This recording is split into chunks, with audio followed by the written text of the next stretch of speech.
T'es-tu un homme ou une femme? Peut-être aucun des deux. Et c'est de ça dont on parle aujourd'hui.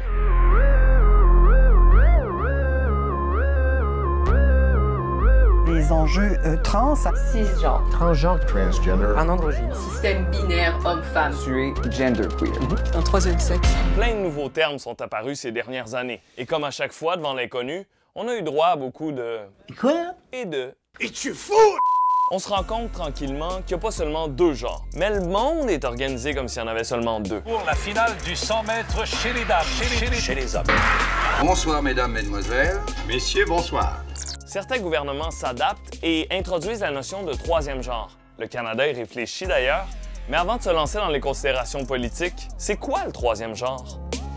D'abord, il n'y a pas un troisième genre. L'appellation troisième genre, c'est une catégorie administrative pour regrouper toutes les identités de genre non traditionnelles.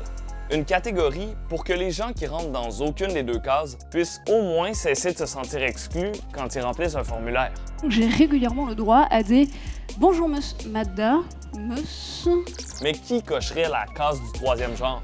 Quelques exemples. Il y a les personnes intersexuées qui naissent avec des organes génitaux qu'on ne peut pas définir comme mâles ou femelles. Plus tard dans leur vie, ces personnes pourraient choisir la case qui leur correspond parce que de toute façon, les organes génitaux, ça dit rien sur l'identité de genre. Certains transgenres peuvent aussi se considérer comme étant non-binaires, donc du troisième genre. Les agenres, qui refusent carrément d'être identifiés selon un genre, et les personnes fluides. Pour une personne fluide, l'identité se définit selon un spectre et peut changer d'une année à l'autre, d'un mois à l'autre, voire d'une journée à l'autre. Tout ça, c'est beaucoup de nouveautés à gérer. Sauf que techniquement, c'est pas de la nouveauté. C'est-à-dire? En Asie du Sud, il existe depuis quelques centaines d'années ce qu'on appelle les hijras. Ni hommes ni femmes, il serait 1 million en Inde où le troisième genre est reconnu légalement depuis 2014. En fait, il y a une dizaine de pays qui ont intégré plus ou moins adéquatement la notion de troisième genre. La législation la plus progressiste, on la trouve dans la République de Malte. Malte? Ouais, moi non plus, je connaissais pas ça. Un petit pays, milieu de la Méditerranée, moins de demi-million d'habitants. À Malte, peu importe le sexe biologique avec lequel on est, peu importe qu'on ait subi ou non une intervention de changement de sexe, on peut choisir son genre sur ses papiers d'identité. Homme, femme ou autre.